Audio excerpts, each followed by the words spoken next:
spring we have on our hands, right? And Honorable, you are telling us that we should compare. And I'm telling you that the documents show that the U.S. is creating more jobs. Let's go to inflation. You see their inflation is not more than... that's what he said. No, he said it twice, that we should compare with the developed... No, it's Honorable himself who said it, that we compare very well with the developed countries. And I'm showing that in the U.S. they are creating jobs. Let's go to their inflation rate.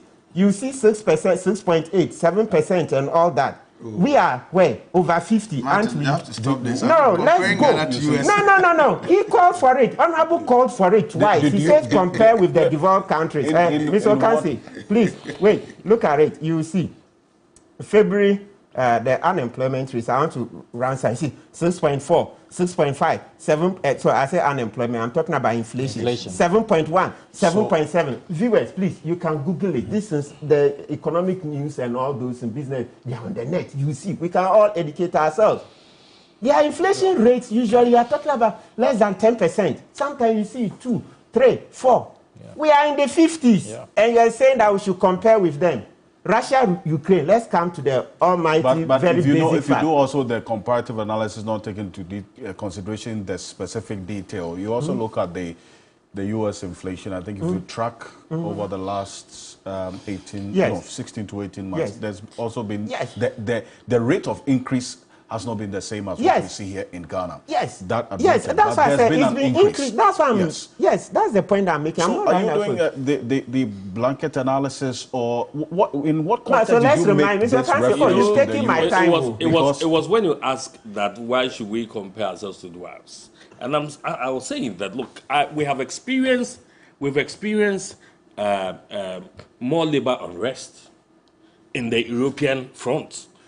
Within this period, they have unemployment benefits, etc. They can get their basic needs. Our graduates are starving. Our brothers and sisters are home. They're burden on us. So what was your point, really? So my point in doing that comparison. My point is that within this period, that the whole world is suffering from COVID and Russia, Ukraine, you have the same kind of economic issues that are affecting, that are besetting us within the front of European countries and other developed countries, that within the experience. Okay, but yes, I think the point is that the recovery process certainly of other countries. Because if you don't allow me to these finish, ones have sound foundation.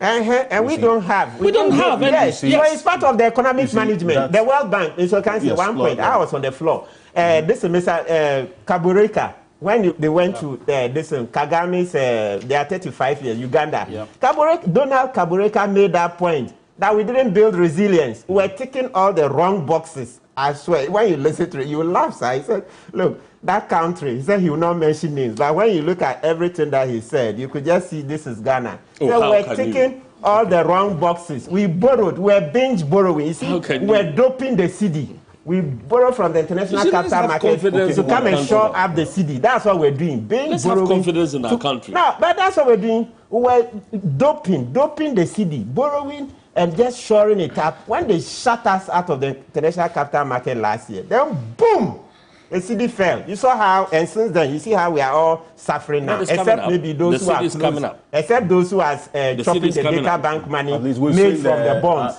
Those who are eating the data bank money, they are okay. Sorry? I think at least don't laugh too soon. Just wait. And then transient thing, then you start laughing. Remember in December, something like that happened. Then Baumia or the president came and said, oh, it's deliberate. Yeah, the same CD. Oh, it's policy. Then boom, that thing fell again. You remember? In December, just for some 4 or 5 days when the CD held up, they came and said, oh, it's deliberate policy. It wasn't long, then the CD lost strength again. So that was so you're saying that the consistent appreciation we've seen between the second week of February and now is artificial? No, I can't specifically say so, but don't you forget that there are factors. Key among them, don't forget that this whole CD thing, right now we suspended debt payments, so the external ones. We are not servicing the debts. It's a key thing. We are not servicing debts. You wait. When you restore debt services, you will see the pressure. You will see, and all the other things. So let's not just look. You see, you heard what Prof said, Honorable. We are asking Ghanaians, we are all citizens. What is wrong if you admit Yes, you came and said you have the men, you have the men. It's turned out that you don't have the men. Your men are not up to scratch. That's how come you led us into a ditch. When you said you could turn this economy around in 18 months, by the time COVID hit, you had done about 40 months because COVID was March 2020, right? Yeah. You came in January 2017, so you had 17, 18, 19. So 3 years, you had, and then 2 months in what? 2020. So you had about 40 months. You said you would do magic 18 months. It failed. Your magic failed. And then all these things. Now we are in trouble. We didn't know and the magic they had chewed the meat up to the bone. Oh, no. We're in an IMF program. We have the men. We have the men. Thank you. Kamala Harris ended up saying that he's bringing you an economist.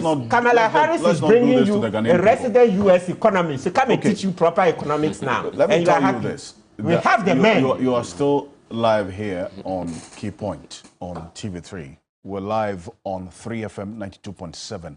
Now, Promo Estate Masters Limited has lands located within Ningo Pram district, 10 minutes drive from the Central University and at Chopoli, close to the newly proposed airport site. 15 minutes drive from the Sagleme Affordable Housing Project.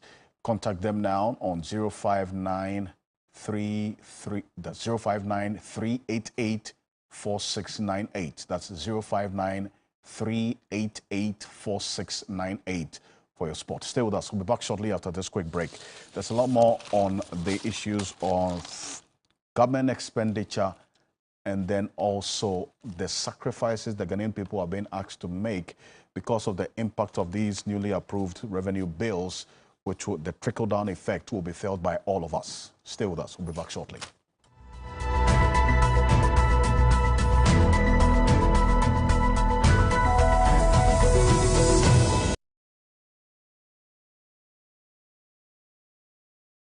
OneXBet, reliable bookmaker with high odds, wide selection on events, and bonuses for every taste. OneXBet, easy use, easy win. This advertisement has been vetted and approved by the Gaming Commission of Ghana. Bet responsibly, not for persons below 18 years. So who will it be? Who will be going to Dubai with me? Me. Babe, think about all the fun we'll have if you pick me. I am your father, your school fees payer. You must obey. Bachaliki, you know they be bros before all those. Who would you choose? Your favorite milk is taking you and a special someone to Dubai in the ideal Sochi Sorted Dubai promo. Just peel, text, and you could win this and other exciting prizes. This advert is FDA approved. Nestle, good food, good life.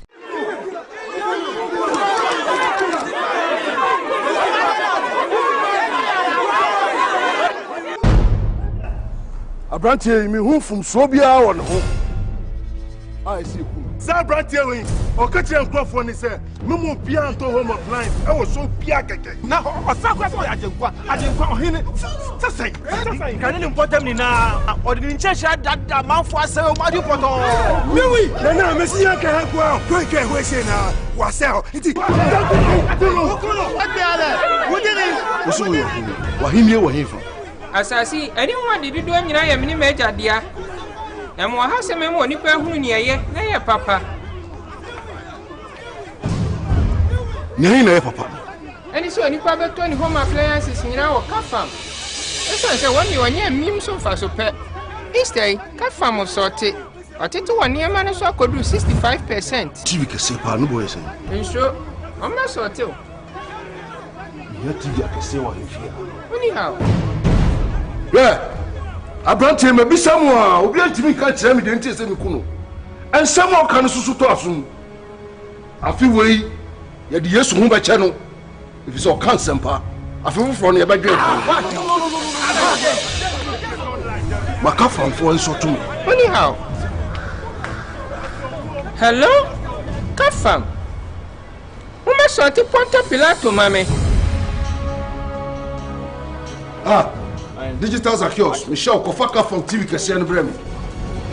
Gretchen, Come assorted Easter promo. Up to 65% off.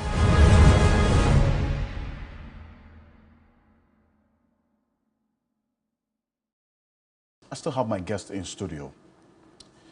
The president, in fact, the Jubilee House 2 weeks ago, in fact, less than 2 weeks ago, I beg your pardon, gave details of the staff strength. And this has been an issue because these revenue bills, when they were first being debated in Parliament, there was the call on the part of government to also show commitment by cutting down expenditure so that the people would willingly, and as my guests have been saying over the period, also contribute to the process of recovery from this economic crisis that we are in. But here's what we saw. Put that on the screen right now, okay? A total staff at the Jubilee House of 1,048. The breakdown as given by the Jubilee House was political appointees 361. Other public sector workers 687. The public sector workers assigned to the Jubilee House. Senior presidential staffers 44.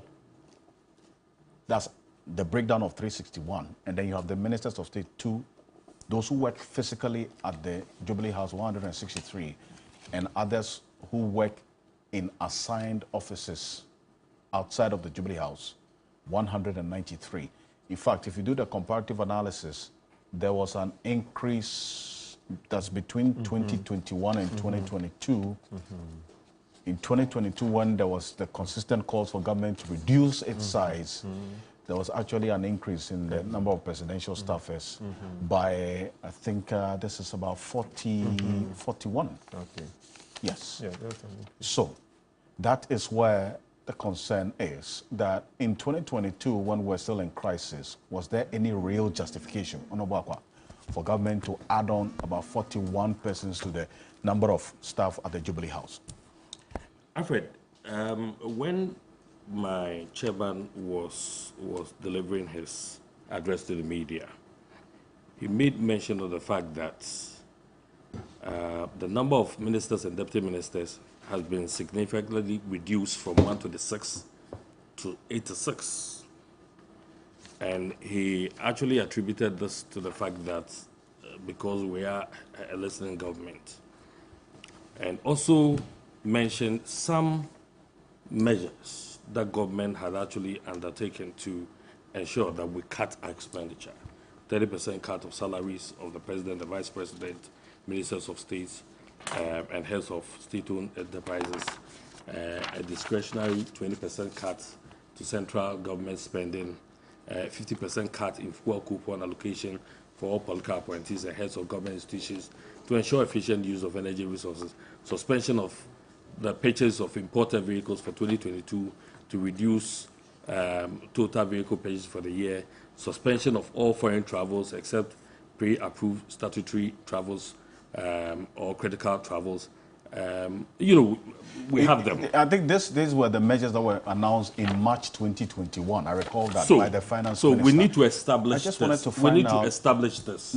That this government listens, this government cares. So when there are calls for us to cut expenditure, these are some of the measures that have been introduced. Now, why are we doing this to ourselves? I don't know if you have an answer to this question about where we can find the evidence of the 30% cut in salaries.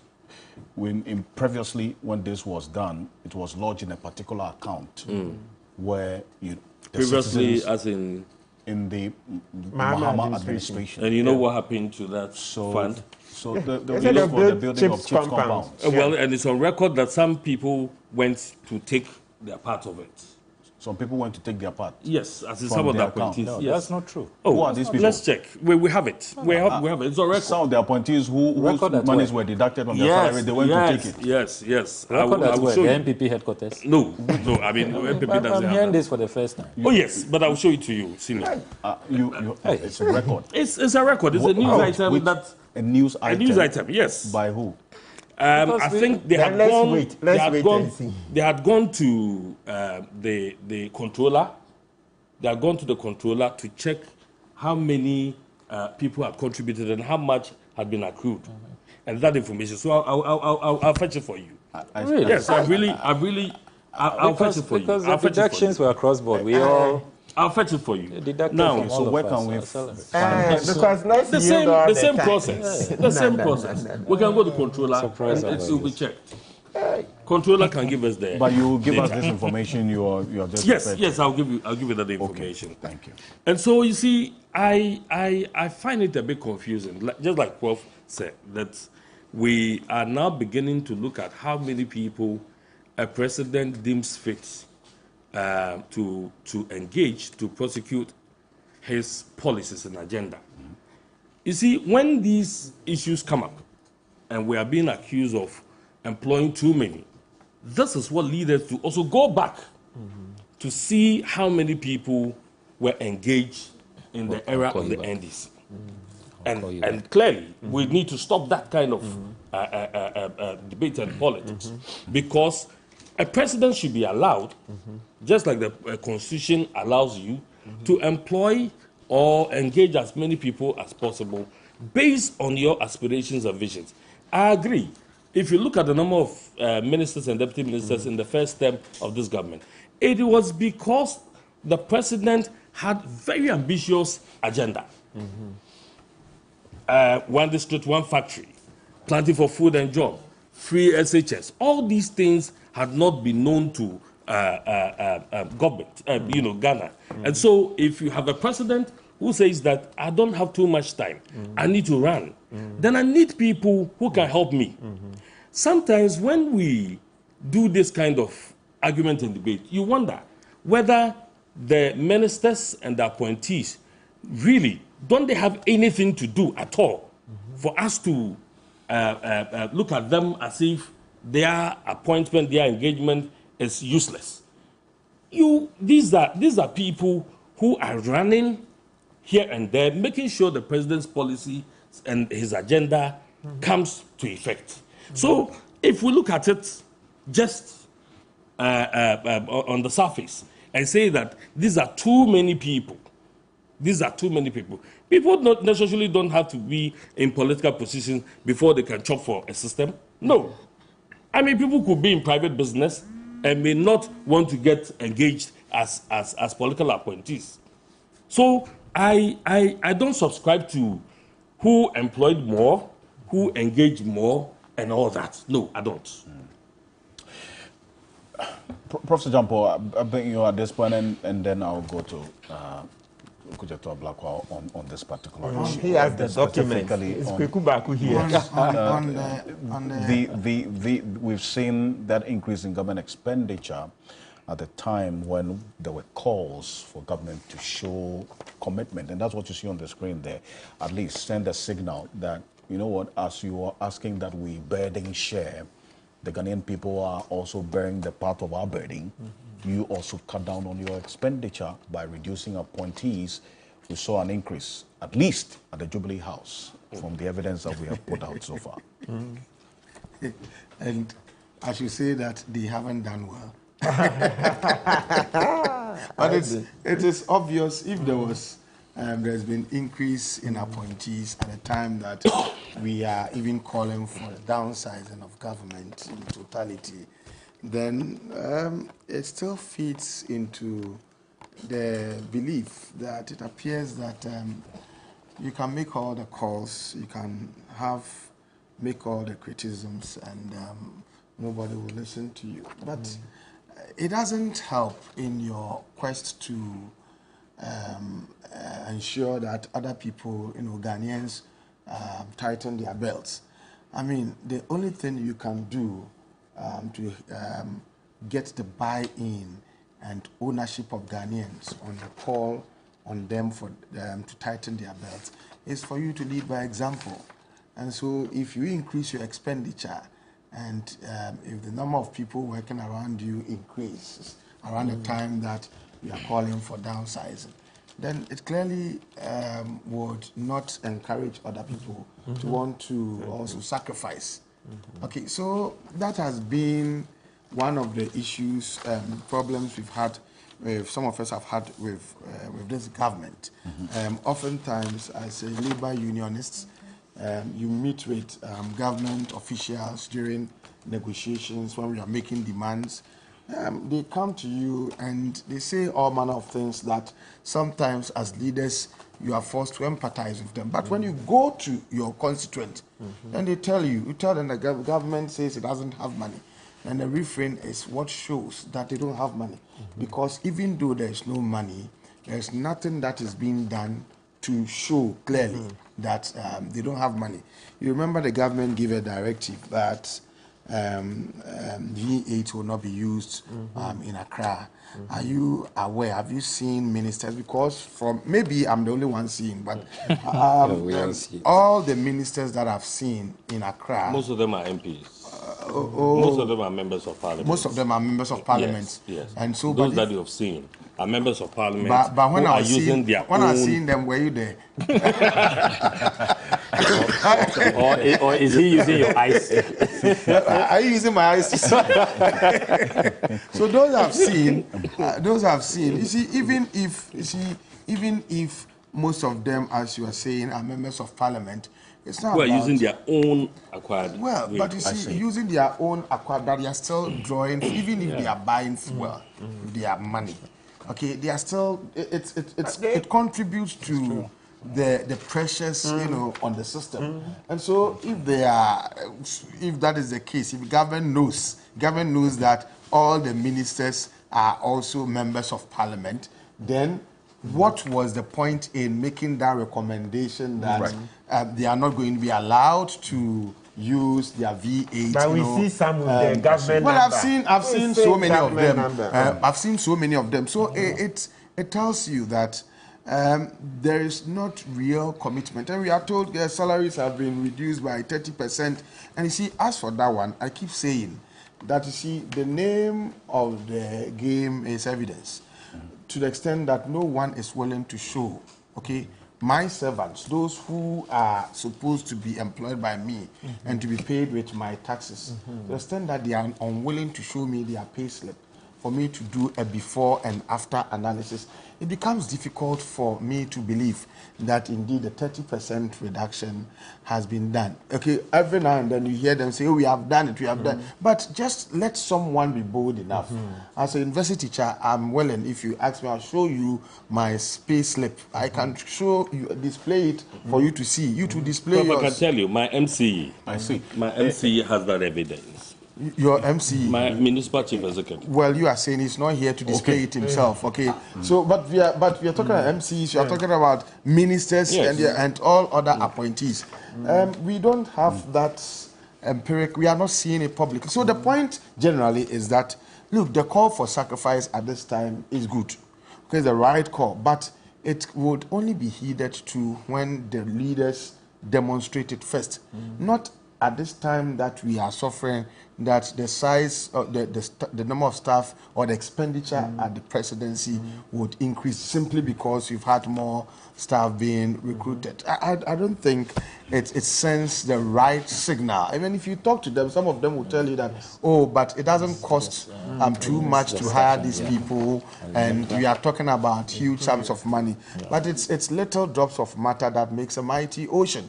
And so I think that this government must be a little bit more empathetic to the cause, to the concerns that are being expressed by Ghanaians. And they should, it appears that, you see, power is tricky. It sometimes has the potential of blindfolding you to reality. Okay, so once you have power, everything else does not matter to you. You begin to see reality when power goes out of your hand. And that's how come these politicians begin to sermonize once they are not in power. They get to power and they've forgotten about every sermon that they preached. I am hoping that in future, the next government that comes to power will remember all the sermons that it has given and all the criticisms that are being leveled. So, I mean, let us get to that point where we would have people who get to power who really want to govern. They would not want to do propaganda and the politics of taking the box, but they will really want to govern. There will be sincerity, there will be candor, so that if you are asking that we should sacrifice, there will be a clear display on your part that you yourself, you have demonstrated palpably that you are sacrificing. That is when then labor unions agitation for better conditions of service would cease. But otherwise, there would always, because we easily will compare ourselves to politicians. Look at Samia Okujoto Blakwaya. I taught him. He was my student. Look at his life. Look at the dress he's wearing. Look at the dress he's wearing and his V8 and all that, and compared to my African friend. So, as a unionist, it is easy for us to look at these things, if you look at your student, and to make demands. He is not in government, but there are people who are in government. You see, and then, so the point is, let the sacrifice be demonstrated at all levels. That's right. So, someone could talk about the story. 12 August, 3 News secretly took back their 10%. 12 August, which year? 2017. Secretly took back their 10% pay cut, Auditor General. So it was PSC.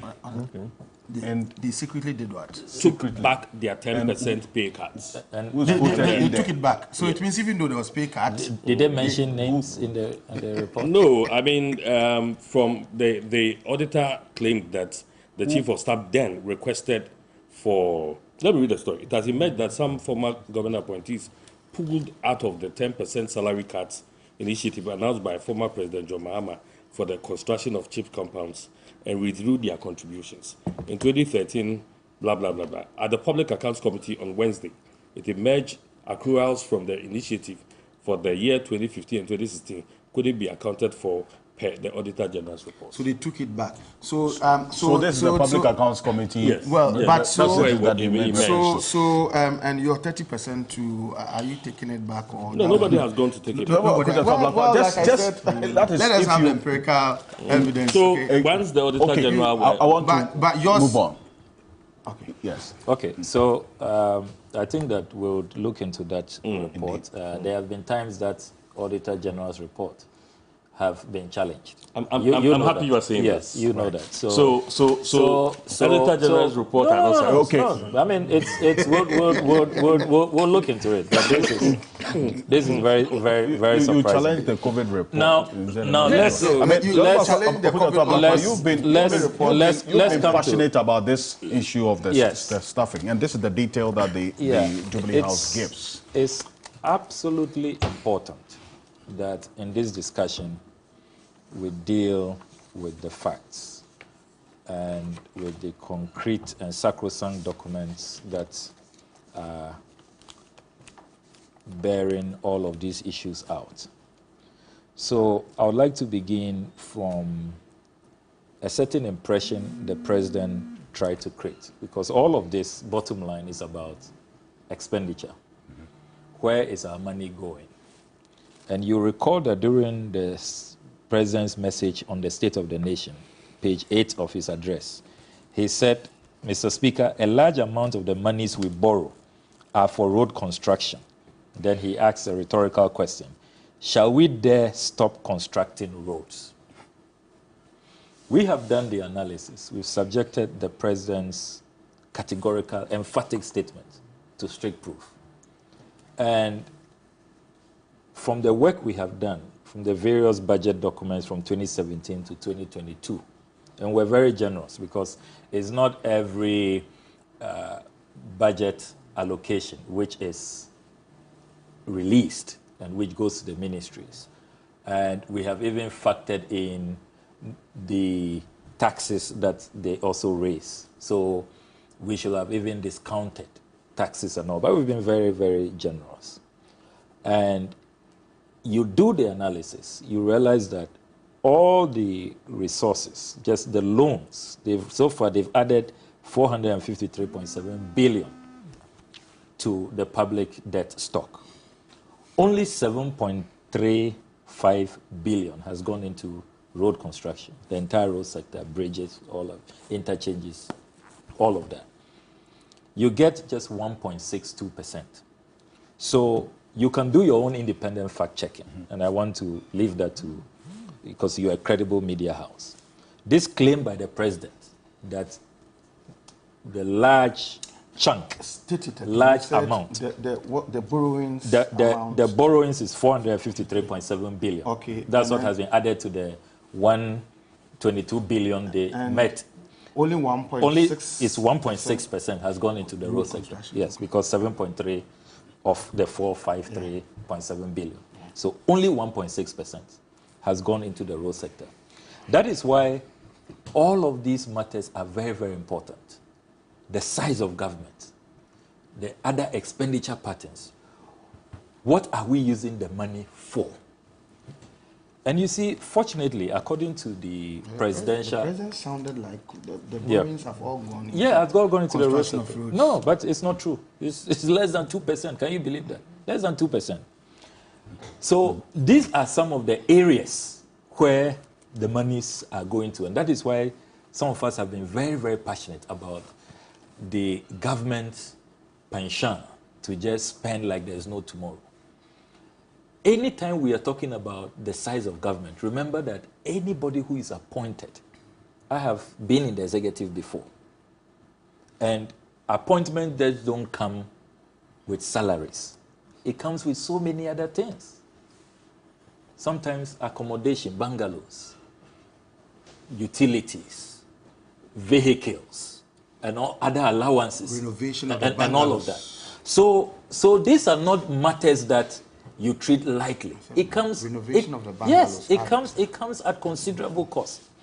Now, I hold in my hands here this matter of the presidential staffers. You know, per the Presidential Office Act, the law is that every year, within the first 3 months, the president must submit to Parliament the number of people he has engaged. Section 11 of the Presidential Office Act is very clear. So between January and March of 2023, Parliament must receive the staffing levels at the presidency from January to December 2022. Okay. So every year, Parliament receives the report. I must indicate, however, that from the research we have been conducting, there are some years that presidents have missed across the board. There have been some years. So for President Rawlings's era, we were able to secure his 1996 report. And you notice that the report is stamped. You have the parliamentary stamp. It goes through the Speaker's office where it is being kept, Parliament of Ghana Library. So it's public document. Okay. All viewers can go there. Yes. After. And you notice that President Rawlings in 1996 had a total of 20, if you put all together. Can you believe that? That's where we have come from.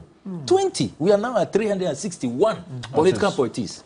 So he had the list of presidential staffers, the likes of P.V. Obin, Nana Akwaku-Sapon, Dr. I.K.J. Mafu, Neo Kaija Adamafio, Dr. Don Atta, Honorable N. J. Boy Sika.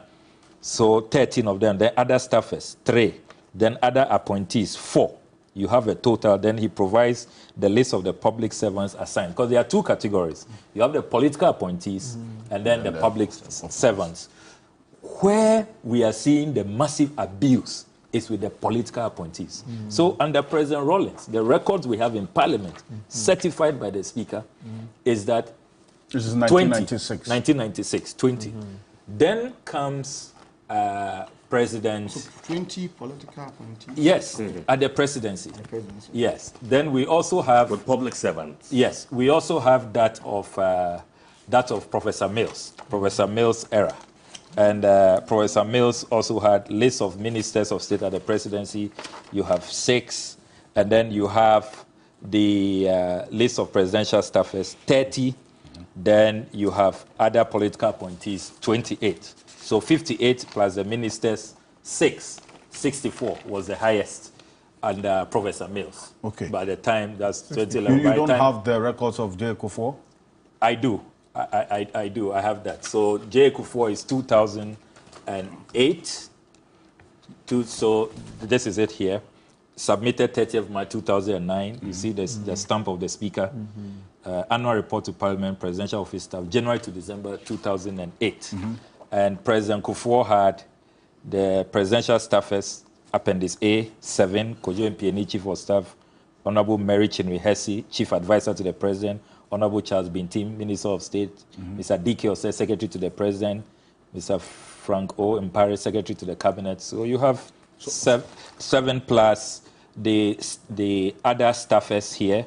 When you add the political appointees were how many? Yes, so the political appointees, by the time he was leaving office, was 27, a total of 27. I see. 27.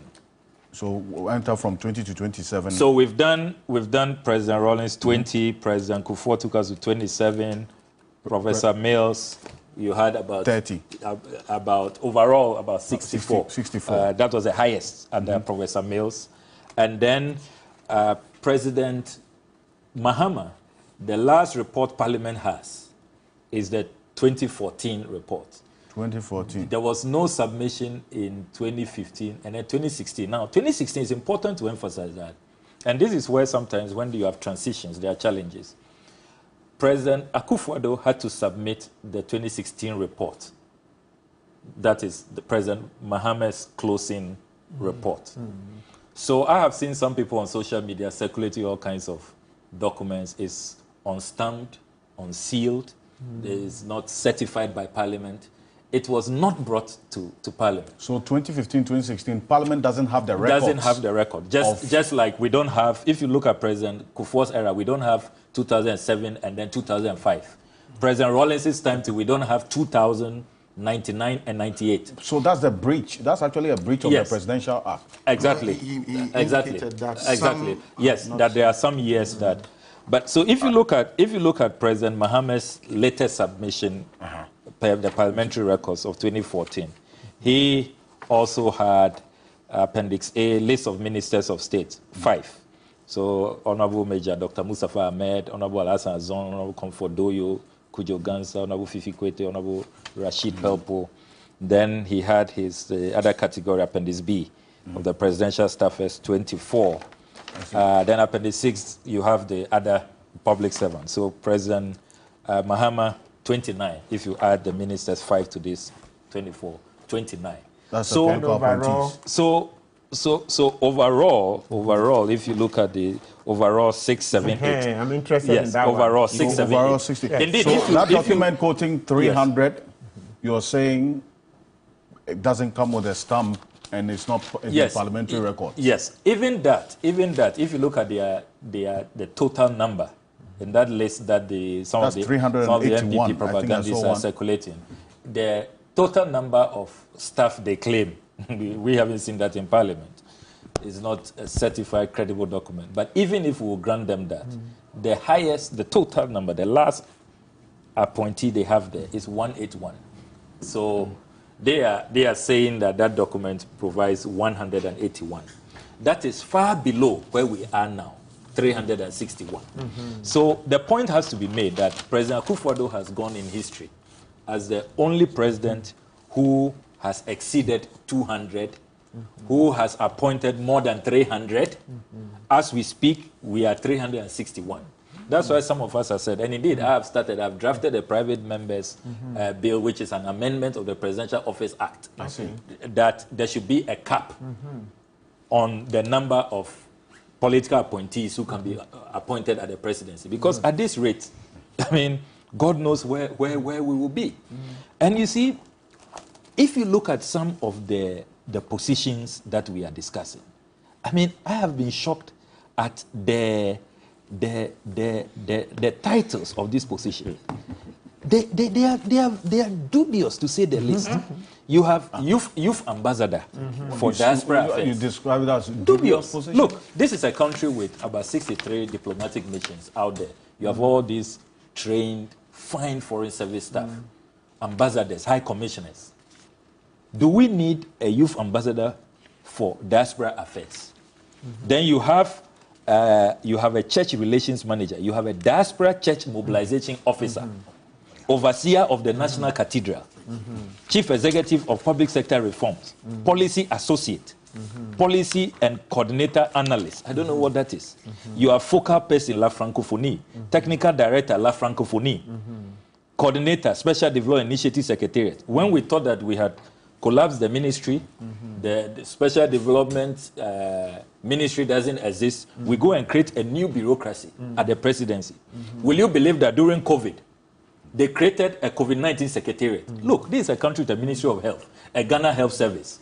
We have a task force that was established to fight COVID-19. Did we have to create a COVID-19 secretariat at the presidency? Manager of operations and programs, director of special projects, technical communications assistants, there are 5 of them, technical advisor, Zongo Development Authority. Then you have technical advisor, special development initiative secretariat, technical advisor, political affairs. I'm surprised they didn't come from Professor Jampu. You know, technical advisor, political affairs. I mean, what animal is that? Your presidential staffer, NAPCO. When NAPCO has collapsed, you have office management, executive associate, technical director to the presidential advisor on media, data manager. I mean, it's a classic, technical director to the presidential advisor on media. You know? So it's jobs for the boys. So the jobs for the boys is now jobs for the boys. The boys who are creating jobs is become a vicious cycle. So you see on a private member's motion on this matter. Yes, and don't forget, Alfred, that no wonder all the cuts that the president promised at the height of COVID, we have done the analysis, and it did not work. The 50% cut on fuel, that they will not purchase new vehicles. We've done the analysis. I have what is... It did not work? Yes. What do you mean? While we round up. What it means is that they could not abide by it. I have here their own chart of account, what is called chart of account, submitted to Parliament on the expenditure at the presidency. Prof, you can have a copy. I have analyzed it here. You look at the presidency, what they spent on what they call the president's operational enhancement expenditure, 59.4 million. Fuel bills, 51 million. So the 50% cut didn't work when you do the analysis. The president's regional tours in 2022 cost us 16.9 million. Car batteries and tires, can you believe that? 15 million. The last cabinet retreat that they did at Peduasi, just one cabinet retreat, 4.8 million Ghana cedis, if you read the chart of account. Internet at the presidency, 20 million. Office furniture and equipment, at this time, 7 million. Payment of networking, after you spend 20 million on internet, networking and ICT, 6.6 million. So which document are you quoting this from? Chart of account, expenditure at the presidency. Let me conclude with the vice president's office. They say he's doing emergency expenditure. 4.5 million. Emergency. I don't know what emergency is that, whether NADMO has relocated to the vice president's office. So my brother, this huge expenditure is why, despite all the borrowing, we can't see much. At least the 122 billion debt portfolio which President Mahama left this country with. You can see UGMC, Terminal 3, Kasua Interchange. I can go on and on, whole airport. I can go on and on. But here, we can't see anything really. We can't see much. And don't forget that it is because of this high expenditure that the government is still borrowing. Do you know that before we rose last Friday, we had to resist 2 loans which we successfully opposed. It's here in the order paper. Thank you. 60 million and 150 million for COVID-19 again. Can you imagine at this time? So look, public finances is in a mess. And the president must downsize. He should listen to the German ambassador, civil society organizers. Everybody is saying that downsize, cut the size of your government. The president must listen. We'll follow your private member's motion on this matter quite closely, but really thank you so much. And Lawyer Martin Pebo has ceded your time to him as well, so I appreciate it. Thank you. Samuel Okudeto Ablakwa is MP for North Tongue and then also ranking on the Foreign Affairs Committee of Parliament. Martin Pebo is private legal practitioner. Professor Jampo is a political science, that's a professor of political science at the University of Ghana, Legon. Also, I have the Honorable Alexander Kusiakwa, who is MP for Achimota constituency. Thank you, gentlemen, for coming on Key Point. Join us same time next week for Key Conversations. Enjoy your Easter. I am Alfred Kanse. Have a great weekend.